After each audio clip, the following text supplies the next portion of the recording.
طيب نبدأها كده واحدة واحدة بسؤال للأستاذ إبراهيم فايق الإعلامي. أنت إعلامي كبير ومن أحسن إعلاميين في مصر يعتبر أنت والكابتن أحمد شوبير. وعايزين بس نعرف، يعني أنا ما كنتش متوقع منك إنك تعمل سبق صحفي لنادي على حساب نادي، أو لمكان على حساب مكان، أو لانتماء على حساب انتماء. بمعنى هتقول لي يا عم انت اهلاوي، انت بتتكلم ازاي؟ مش عارف والله يا جماعه، انا بتكلم بما يرضي الله. سواء اهلاوي العاقل هيسمع ويفهم انا قصدي ايه، او الزملكاوي اللي برضو هيتكلم بالعقل هيفهم انا قصدي ايه. تمام، انا لا هاجي مع ده ولا هاجي مع ده، انا هتكلم بالعقل. كواحد هعتبر نفسي محايد دلوقتي، انا دلوقتي انسان محايد ماليش علاقه بالموضوع خالص. بس هتكلم من بعد ما الصوره كده اكتملت.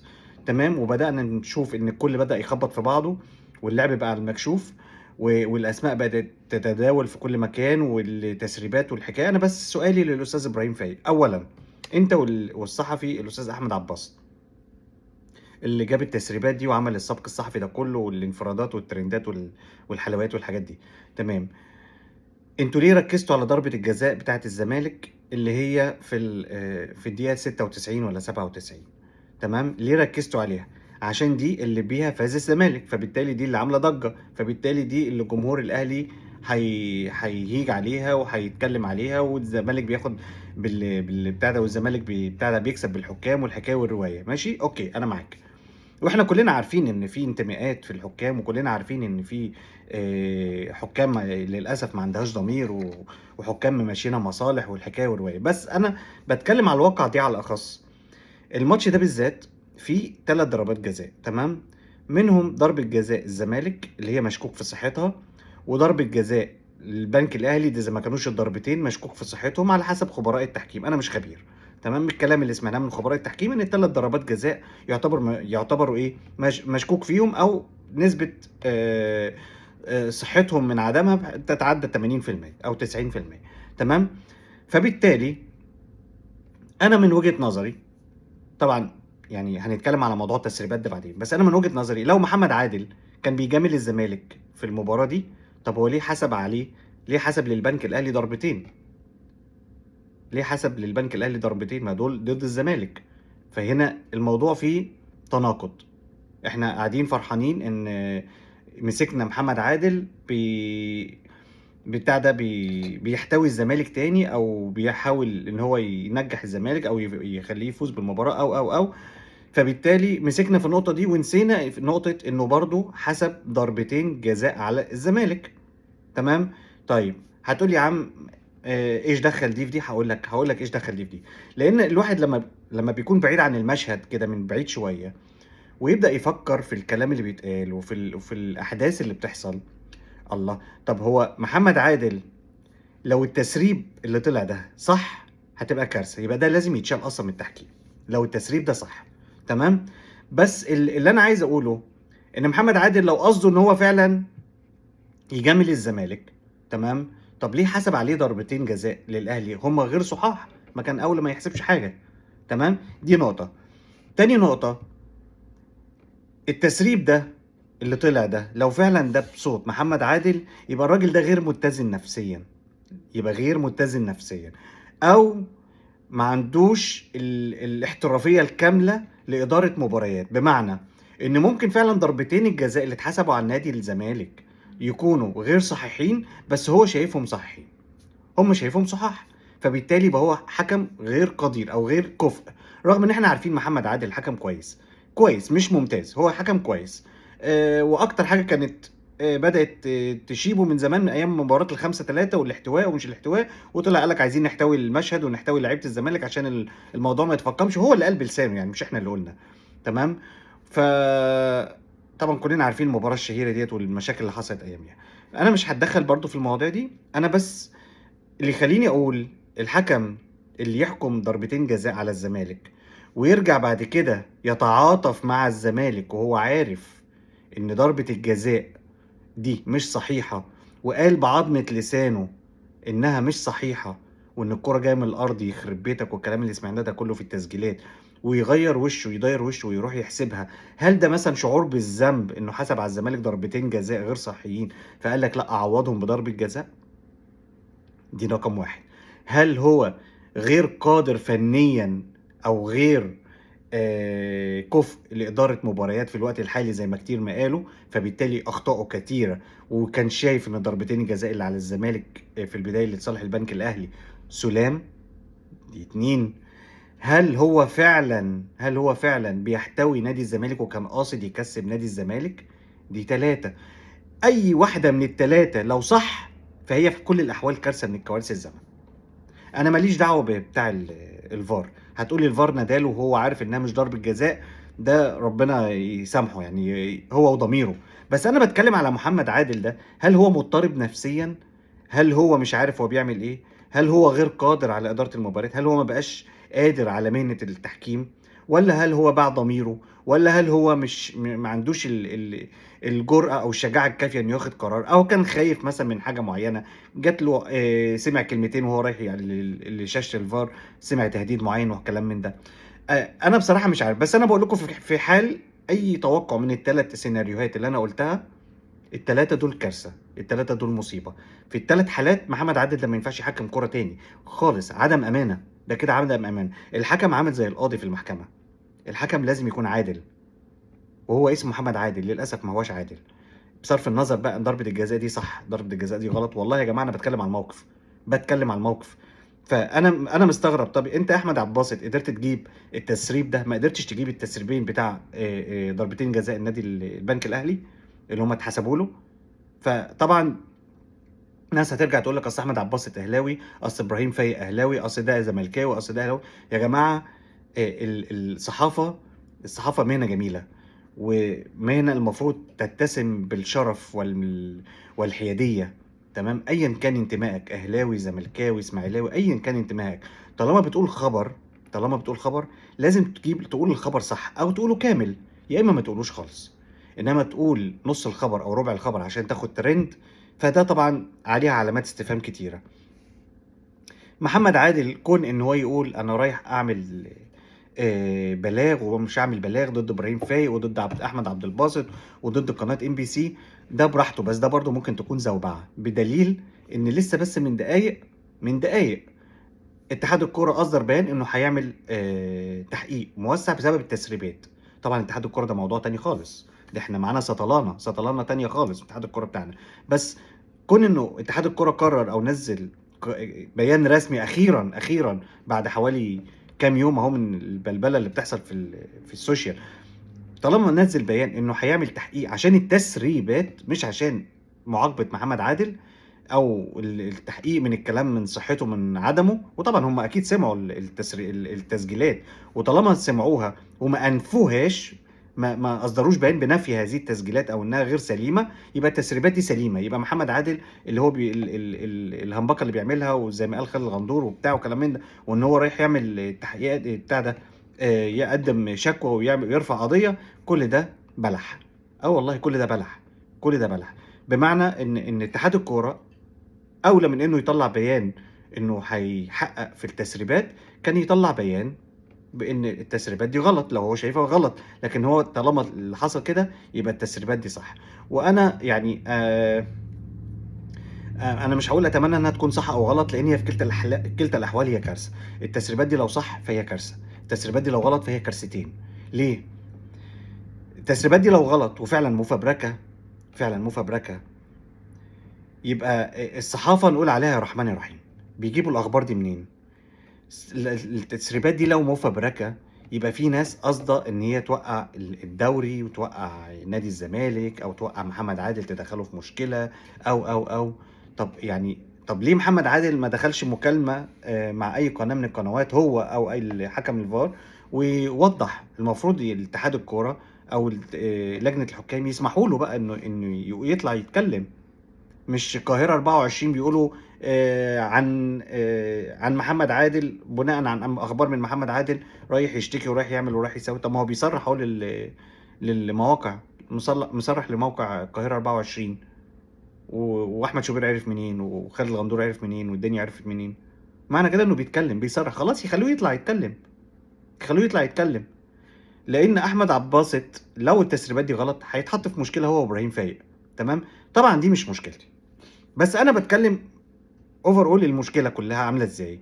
ان طالما يا ابراهيم يا فايق طلعت انت شايف وسامع الحكام كلهم او النقاد كلهم او المحللين كلهم بيقولوا ان الثلاث ضربات جزاء مش مظبوطين، يبقى كنت الاولى تطلع التسجيل بتاع الثلاث ضربات جزاء. ما قدرتش تجيب التسجيل بتاع الثلاث حالات، يبقى كنت تسكت خالص وما توجعوش دماغنا. هتقولوا لي في احتواء، في التسريبات دي فضحت ناس ما فضحتش ناس. هنقول احنا عارفين من زمان ان في مجاملات في التحكيم، عارفين ان في ميول تحكيميه، وعارفين ان الرياضه عمرها ما هتنضف في مصر بالطريقه دي، لا للزمالك ولا للاهلي. عشان بس ما حدش يقول ان انا اهلاوي بتكلم على الزمالك بس، انا بتكلم احنا لا عايزين لا مجاملات للاهلي ولا عايزين مجاملات للزمالك. الاهلي لو كان بيتجامل ما كانش طلب رئيس لجنه حكام اجنبي.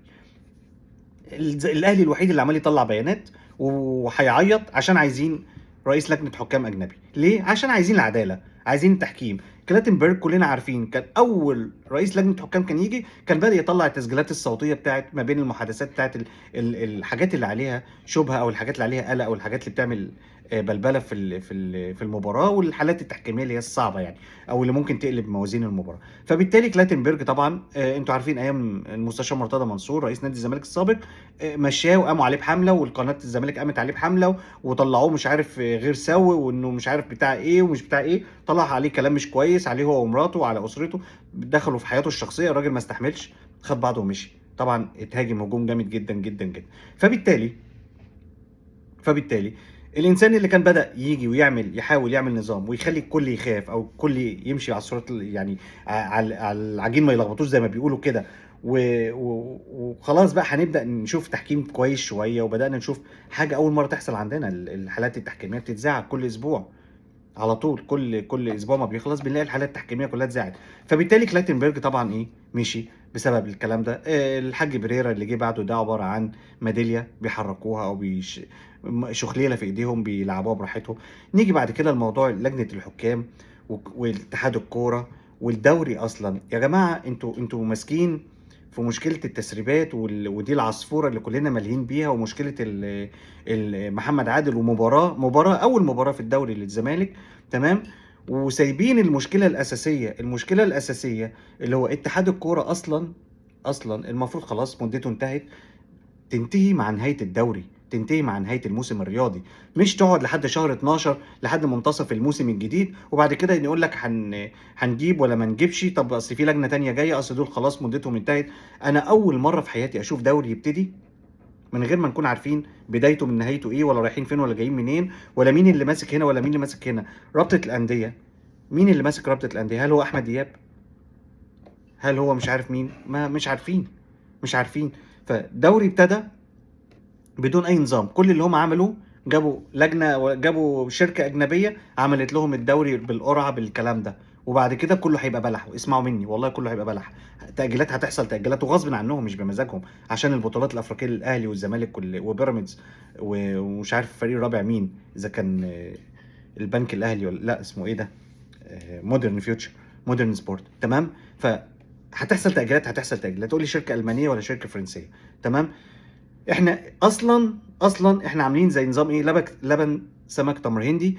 وان شاء الله لما تيجي تحصل مشكله نبقى نشوف هنتكلم مع مين. وهي حصلت المشكله وبتحصل مشاكل ومن اول جوله. فبالتالي احنا عندنا اتحاد وجوده زي عدمه، عندنا رابطه انديه غير موجوده ومش عارفين مين اللي ماسك الدوري او مين اللي مسؤول عن الدوري.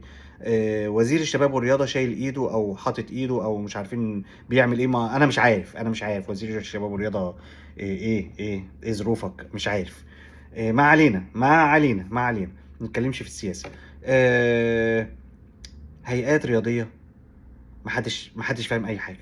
والله العظيم المنظومه الوحيده اللي ماشيه بسيستم ونظام في الرياضه المصريه رقم واحد هو الاهلي.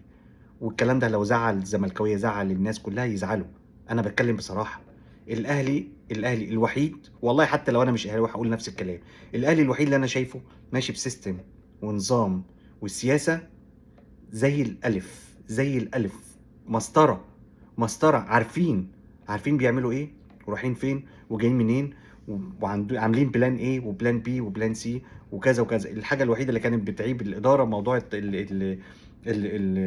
قول معايا الانتقالات بتاعت اللعيبه ومش اللعيبه والكلام من ده، والصفقات ومش الصفقات، وهم بداوا يحلوها شويه بشويه.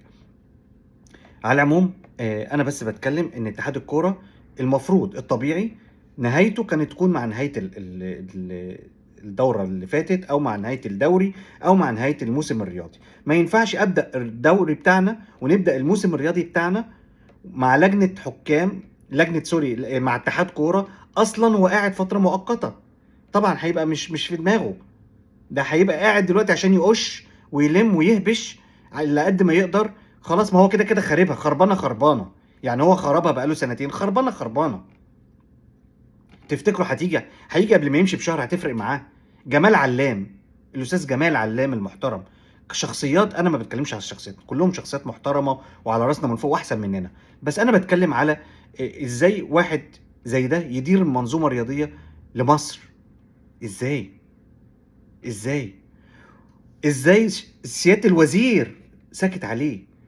ازاي ما فيش نظام يا جماعة؟ ال الاتحاد لو مدته هتنتهي المفروض تنتهي بنهاية الدوري، عشان يجي اتحاد جديد المفروض قبل بداية الدوري بشهرين يبدأ بقى ينظم ويرتب أوراقه ويشوف هيعمل إيه ويحط بلان هنا، ويشوف السلبيات إيه والإيجابيات إيه والميزانيات إيه ومدفوعات إيه والغرامات إيه والدنيا، ودول لهم إيه ودول لهم إيه. هو ده المفروض يحصل، ده المفروض قبلها بشهرين ثلاثة نكون عارفين مين اتحاد الكوره الجديد قبل ما الدوري ما يبدا وقبل ما البطوله تبدا. هو ده الصح. عشان انا هاجي مثلا في منصب جديد، في مكان جديد، على ناس جديده، لا عارف اللي داخل واللي طالع، لا عارف مين اللي له مستحقات ولا مين اللي عليه مستحقات. هاخد وقت على ما ابدا افرز واشوف واحلل وكلام من ده. يعني الاتحاد الجديد هيجي في شهر 12، الانتخابات هتتعمل في اول 12، هياخد له على الاقل شهرين ثلاثه على ما يفهم الوضع ماشي ازاي ويبدا ياخد قرارات سليمه، لانه لو اخد قرارات في البدايه هياخد قرارات عشوائيه، والمين المتضرر؟ الرياضه واحنا.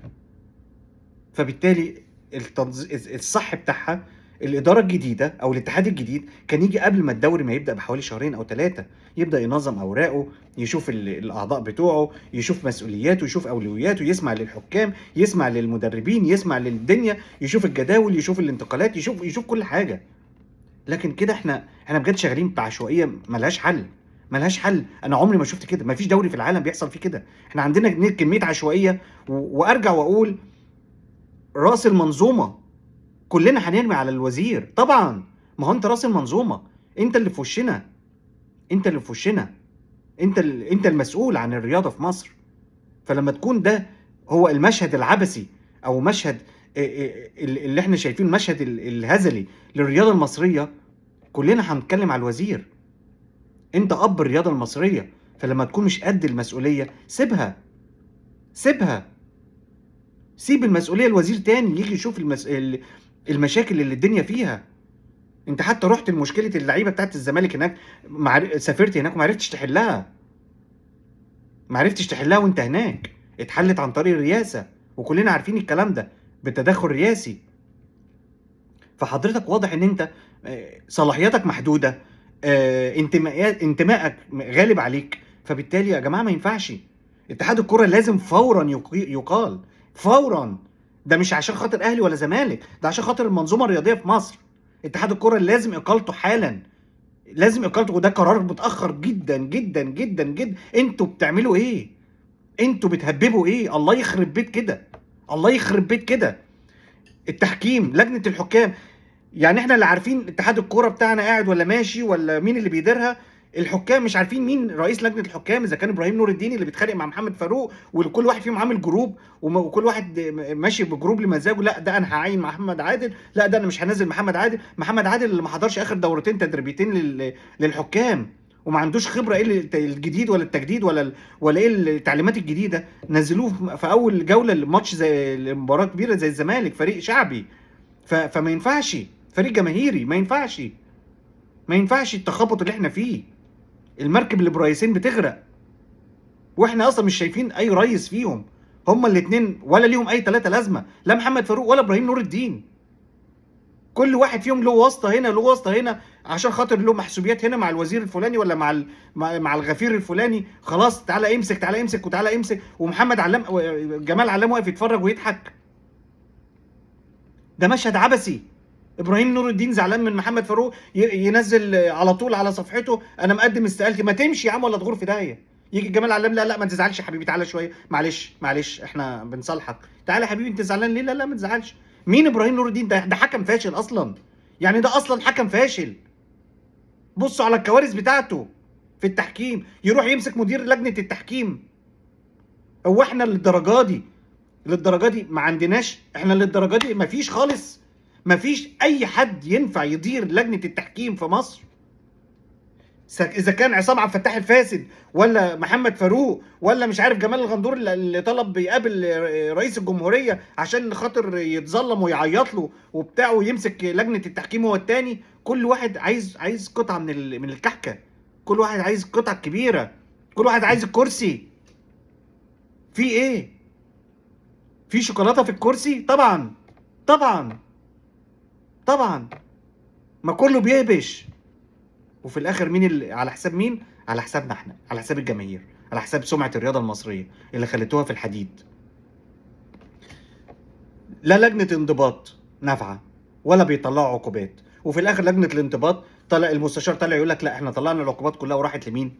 في مكتب جمال علام لاتحاد الكوره. طب يا عم تعلنوها. لا احنا مش صف مش جهه اعلان، احنا جهه اصدار عقوبات. طب يا جمال علام ما حدش فيكم بيطلع يتكلم ليه؟ يقول لك اصل العقوبات مش مناسبه، مش مناسبه رياضيا. طب طالما هي مش مناسبه رياضيا والناس ما عندهمش خبره رياضيه، عينتوهم ليه؟ متعينين عن طريق الوزير. طب ما تبلغوا الوزير، ولا انتم ما معكوش رقمه؟ محدش معاه رقم الوزير يكلمه؟ محدش يقدر ياخد معاه ميعاد ويقول له الناس دي مش كفاءه ان هي تدير بتاع ده لجنه الانضباط في الكوره وتاخد قرارات سليمه، وما عندهمش خلفيه بالقوانين الرياضيه؟ محدش عارف الكلام ده؟ لا. فعندنا منظومه اتحاد الكوره فاشله، لجنه الانضباط فاشله، لجنه الحكام فاشله، رابطه الانديه مش عارفينها اتفككت ولا لسه زي ما هي. طبعا المفروض ان هي باطله، لان في انديه جديده دخلت الدوري 3 انديه، وفي 3 انديه خرجوا من الدوري، فبالتالي اللجنه دي باطله. ليه؟ ما حصلهاش انتخابات، ما حصلهاش بتاع ده انتخابات عشان خاطر يشوفوا مين رئيس لجنه الحكام او رئيس الرابطه. فبالتالي الموضوع كله انا مش شايف في المنظومه بتاعتنا حاجه واحده اقول عليها برافو. والله العظيم انا خلاص، انا كل يوم عايز اطلع اتكلم ومش قادر. هقول ايه ولا ايه ولا ايه ولا ده كل يا نهار اسود، ده كل يوم بيطلع 100 خبر و100 حديث و100. ايه ده ايه القرف ده؟ ايه القرف ده؟ واحد بس يقول لي حسنه واحده لاتحاد الكوره بتاعنا، حسنه واحده، انا عايز حسنه واحده عشان خاطر اريح ضميري، ارتاح بس كده، اقول ايوه اتحاد الكوره ده عمل حاجه. حسنه واحده للوزير بتاعنا عشان بس الواحد يبقى مرتاح، ضميره مرتاح. لجنه الحكام بيهببوا ايه؟ قاعدين يصرفوا ملايين ملايين هنا وملايين هنا، ويقول لك مش في ايدينا نعين حد خبير بتاع ده اجنبي دلوقتي، ما احنا ماشيين بعد شهر ولا شهرين، فمش في ايدينا. طب وافقتوا ليه في الاجتماع اللي عملتوه مع كل الانديه ومع الرابطه ان انتوا قلتوا ان انتوا هتجيبوا خبير اجنبي؟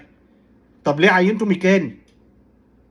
انتوا لسه معينين ميكالي ب4 سنين، 4 سنين، وهو ده مش اجنبي؟ ولا ده جاي منين ده؟ من الفيوم ولا منين؟ ولا من دمنهور ولا منين؟ مش فاهم انا. هو ميكالي ده جنسيته ايه؟ مش اجنبي؟ مش هيقبض بالدولار؟ طب ما انتوا عينتوا ميكالي، طب ما تعينوا خبير اجنبي وارتاحوا.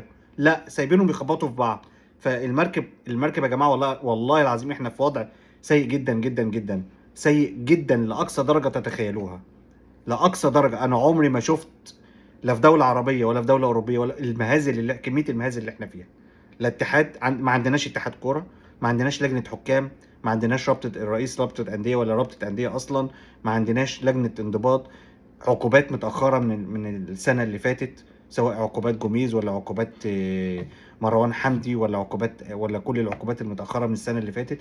والاتحاد بتاعنا الدرج بتاعه شكله كبير قوي، فكل الاوراق محطوطه في الدرج بتاعه. انا نفسي حد يروح يفتح الدرج ده، نفسي حد يروح يفتح الدرج ده، نفسي واحد يكون عنده ضمير، يكون عنده ضمير وبيراعي ربنا في اكل عيشه وفي الفلوس اللي داخلاله البيت وعياله، تمام، ويعمل بربع المهنيه بتاعته، يشغل بس ربع ضميره ويشتغل.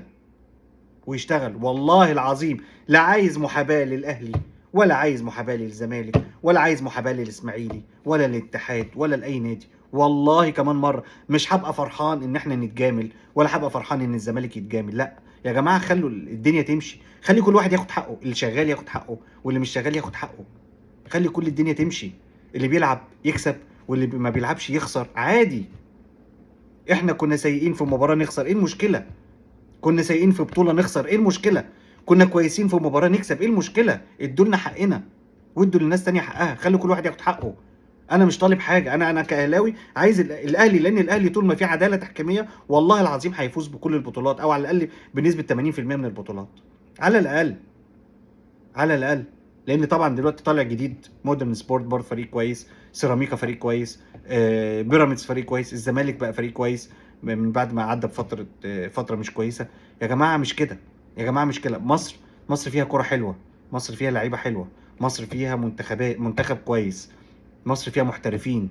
سيبوا الناس سيبوا اللعيبه تحترف، لكن احنا مبوظين كل حاجه. هاتولي حاجه واحده من اللي انا قلتها من الخمس اتحادات دولت، حاجه واحده فيهم سليمه. رابطه الانديه رايحين يجيبوا لنهائي الرابطه، رايحين يجيبوا تحكيم اجنبي بالدولارات لنهائي الرابطه اللي هو المباراه النهائيه في الرابطه، اللي هو ما بين فريقين ما فيش خمس جماهير قاعدين في المدرجات، ما فيش خمس جماهير قاعدين، لا من هنا ولا من هنا، غير الاعضاء بتاع النادي. ويجوا على مباراه السوبر يقول لك لا احنا ما نجيبش حكام اجانب. طب ليه؟